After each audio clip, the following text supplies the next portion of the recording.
guess what I wanted to start with was just some general comments, I think, about the character of the War on Terror today, and a little bit about the character of the War on Terror last time.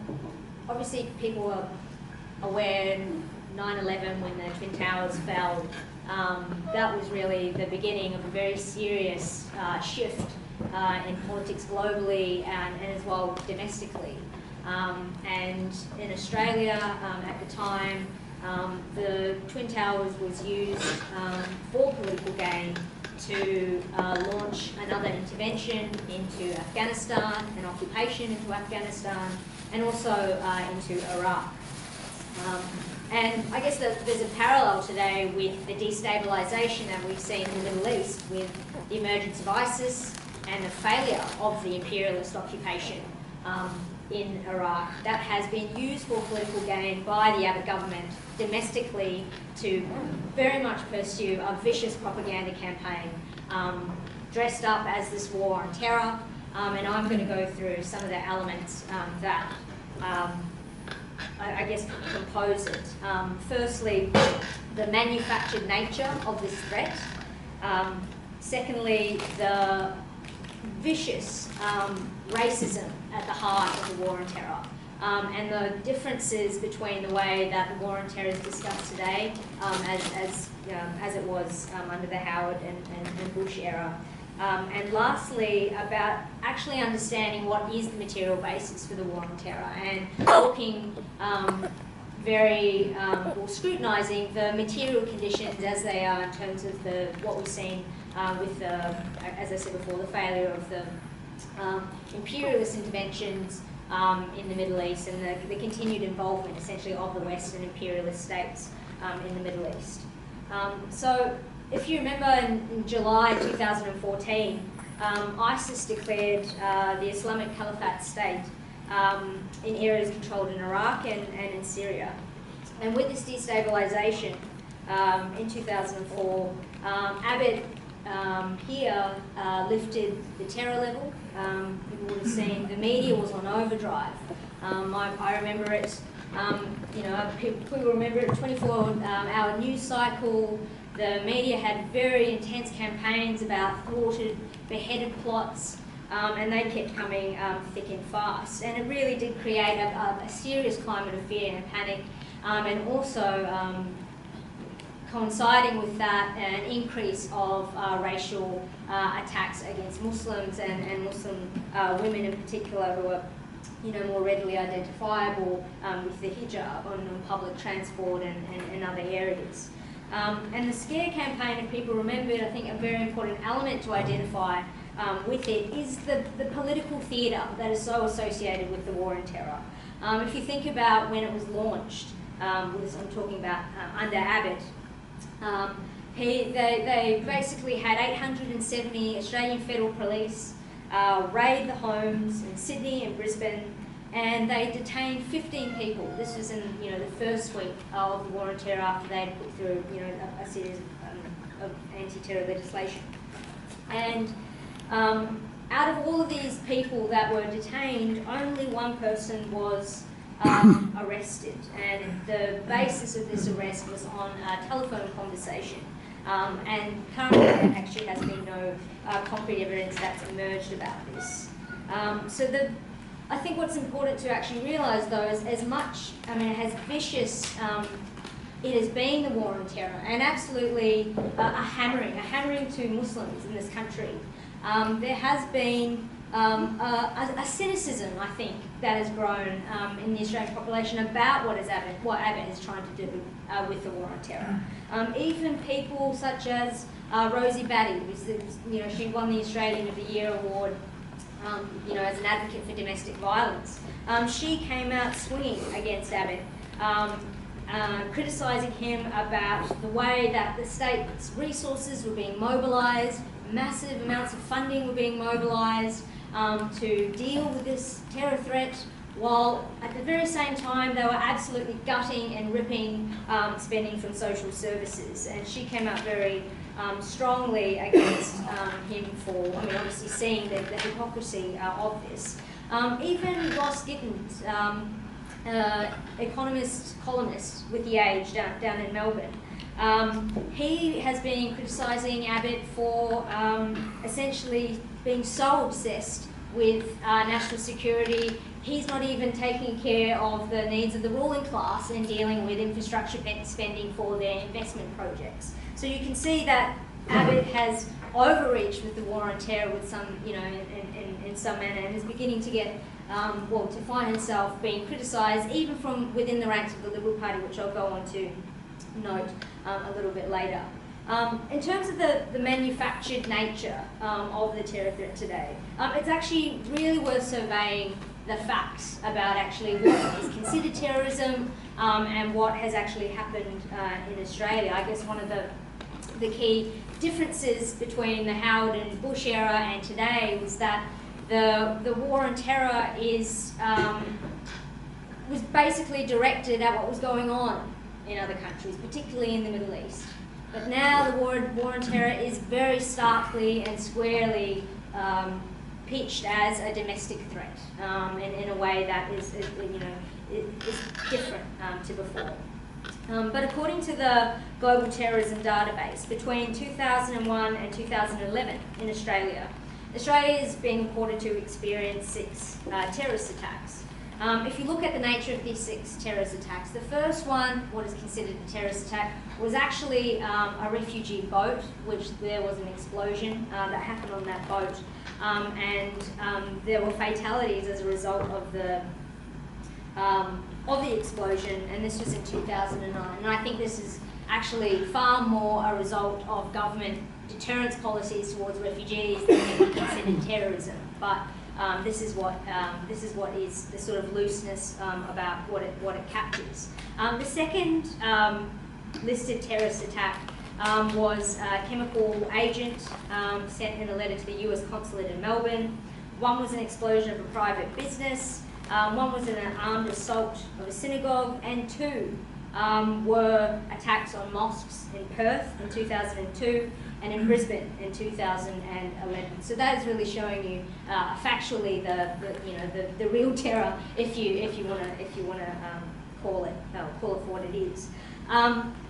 In terms of how Abbott has tried to really bolster the terror threat, he went to such pains with the Link Cafe. You could see every attempt was tried to portray what had happened with Haron Monith, is his name, as this serious terror threat. And actually, when you looked at the facts again, there was no coherent picture to it, and it didn't fit the kind of picture that the ruling class has been saying in terms of what is terrorism. Obviously, the different.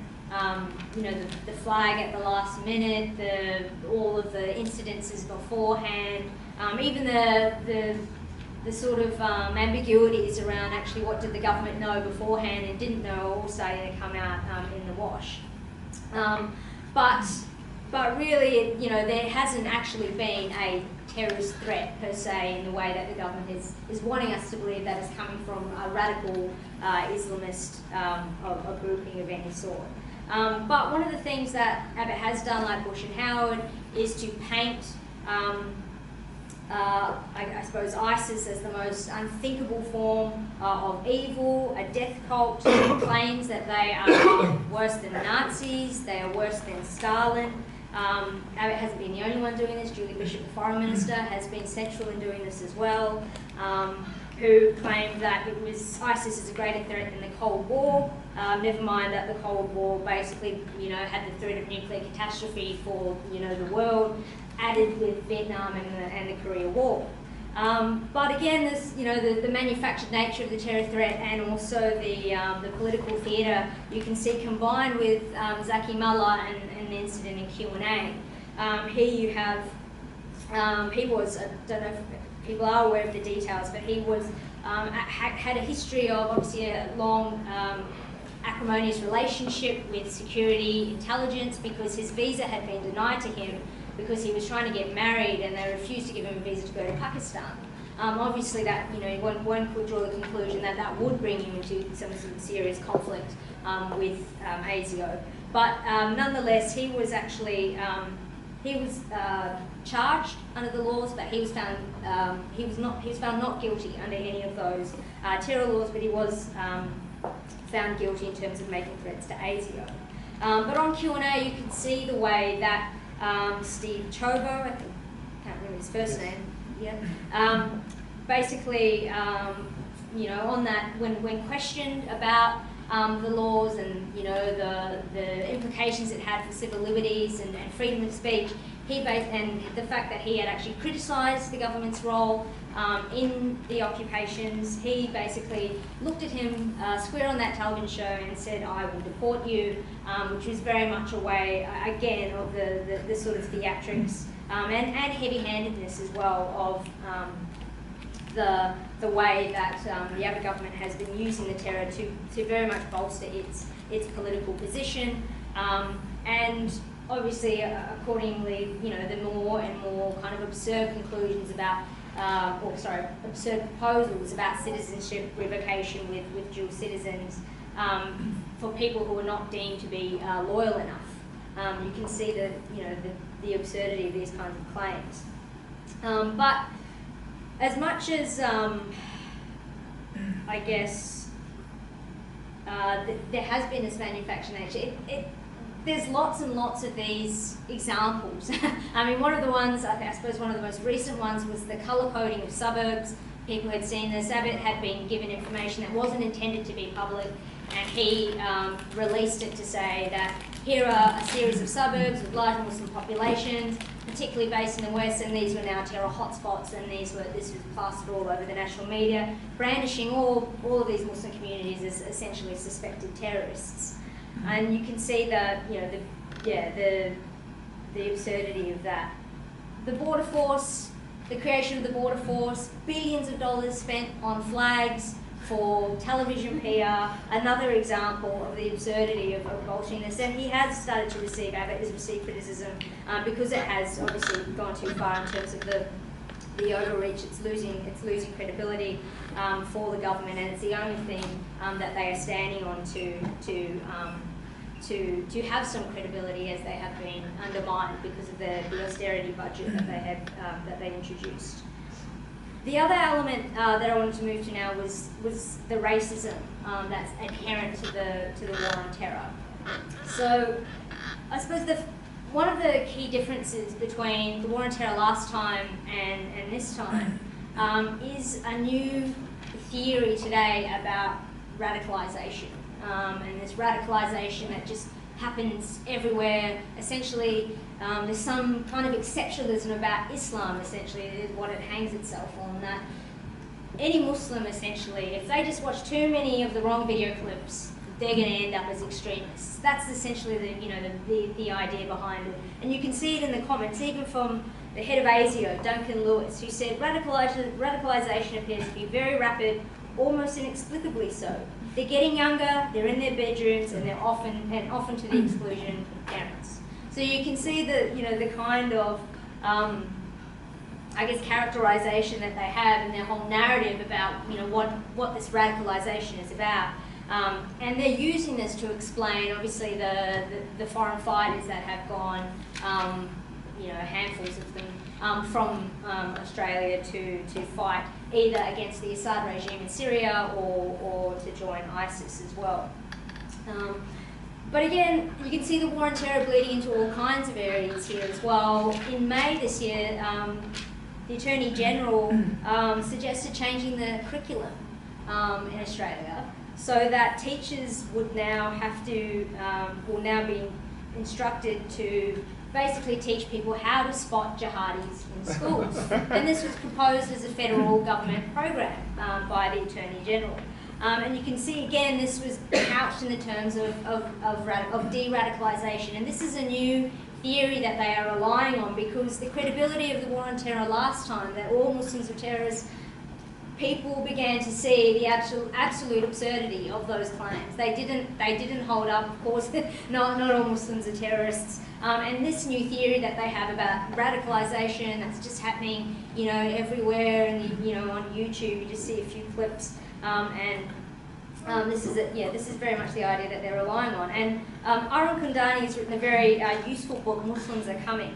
where he unpacks a lot of these views about the kind of Islamic exceptionalism that's part of the war on terror,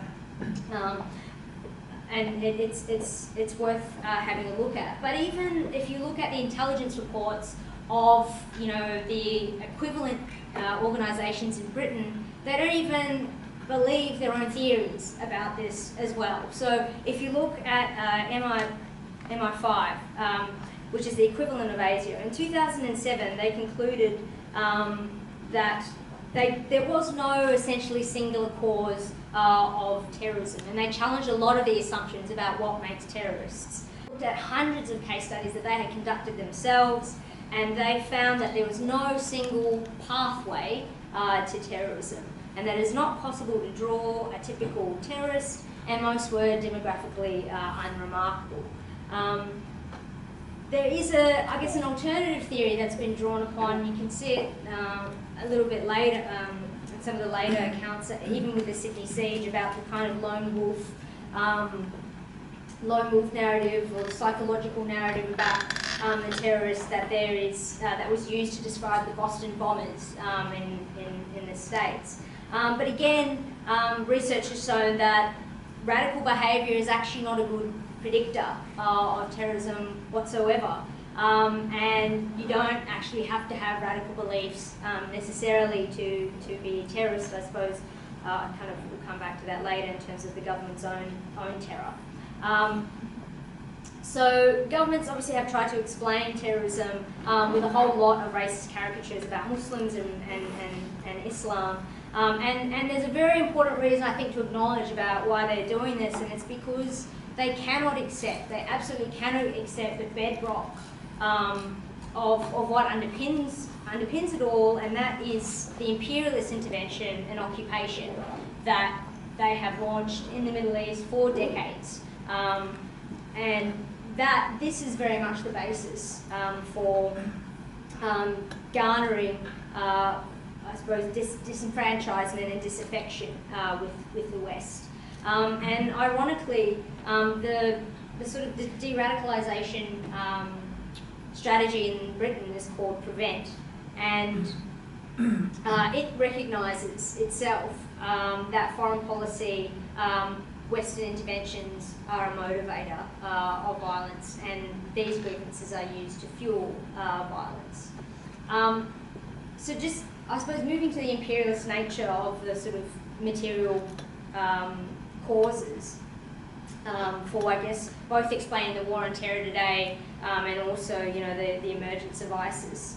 There's a very popular idea that simply ISIS has just emerged because there are these different interpretations of the Quran, and the Quran just has these different interpretations, and somehow this is why we have ISIS. And the thing that this neglects very much, and again, I suppose this was referred to in another talk earlier about earlier today about looking, actually, Marxists don't look at phenomena just in terms of how they are expressed in ideas, but their material conditions. The material conditions for the rise of ISIS is very much imperialism, the imperialist tensions in the Middle East, and the failure of the West's war, particularly led by the US, Britain, and America in that region. And also, it has to be accounted for as well, the rise of counter-revolutions with the Arab Spring in the last 5 or 6 years. So it isn't simply the case that people just seize on the Quran for different unsavoury ends. These ideas are actually happening in a vacuum, and to look at it any other way in such idealist terms is a complete fabrication of what's actually going on. And it also very much challenges the whole basis of what an imperialist project is, which we were told, with the war in Iraq in 2003 the first time, about bringing democracy, about getting rid of dictatorship. It's a project for good. Actually, when you can see it in practice, it's the very opposite. It creates absolute dysfunction and has ruined the lives of millions of people in the Middle East and Iraq, and has created the conditions for the emergence of ISIS, very much so.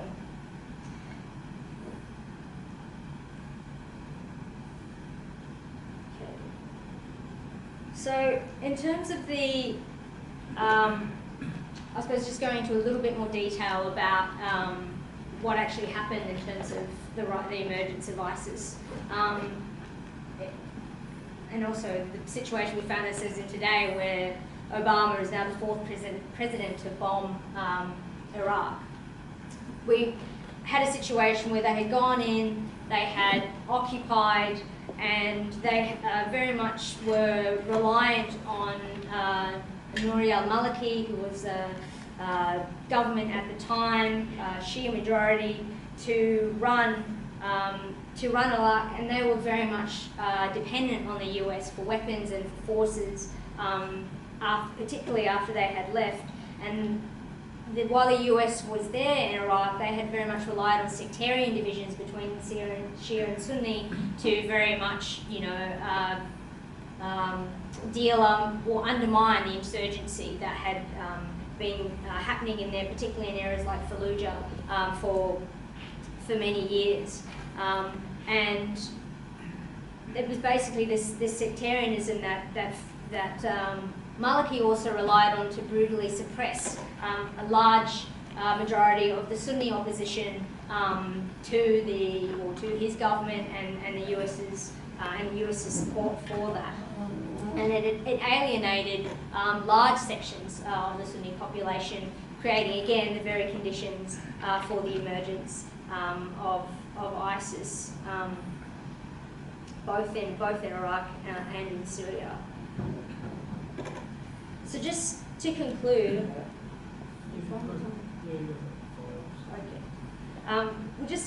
I guess what we're seeing now with how the war on terror is playing out are quite a number of contortions in terms of cases that are being heard, in terms of in Britain, I guess I've talked about Britain quite a bit, but there was a Swedish man who was brought under the new terror legislation. He was charged, and the information was based on British intelligence, but they had to withdraw the case because it was found out that actually the British intelligence had been supplying weapons to this organisation, and obviously the contradiction of having to charge his name was Guido with this crime that they had been doing themselves was absurd, and they withdrew the case. Similarly, there's actually been some heartening things happening in Britain in terms of resisting the prevent and de-radicalisation strategy. The teachers' union there have passed motions opposing the war on terror rhetoric and the impact that it's had on Muslims in Britain and on Muslim students as well. There's a number of very good examples about kids being questioned after they go to Friday prayers, laptops being taken from kids, and asking, why did you look up this particular website? And kids have been saying, well, how can I actually argue again about what the problems are, with these organisations if I actually can't look at the website? So all of these sorts of problems are coming up, and they're happening in Australia as well. There's a lot of surveillance happening in Australia about police especially harassing lots of Muslim youth about essentially about their activity in daily life. And we can see also though the contortions we had under the war on terror last time with Muhammad Hanif are also obviously going to play out this time. You can see, I don't know if people are aware of the case about Muhammad Hanif, but he was the first man charged under Howard's terror laws here. He was an Indian national, and when there was the Glasgow bombings in 2007, he was a distant relative of some people who were involved with it, and he was charged for that. And he was detained for 14 days. Actually, he was detained for 14 days before being charged. And then it eventually came out, obviously, they didn't have enough evidence, and there was no evidence to actually convict him about that. But meanwhile, his citizenship had been revoked on character grounds. And the case was eventually dropped, and there was no links to that. But I think you can see with the destabilisation and the unsettled nature of what's happening in the Middle East and with ISIS, I mean, even the fact that the US has requested Australia and the National Security Committee to commit more air power now to commit strikes, that there's going to be room for Abbott to continually to use this to push the war on terror, and up till now and leading into the next election. And so it's incredibly incumbent upon all of us, particularly the left, and activists to take a stand against the war on terror, to call it out for what it is, to undermine the racism at the heart of it, to draw the links between what's going on now and the imperialist project as the election approaches closer next year.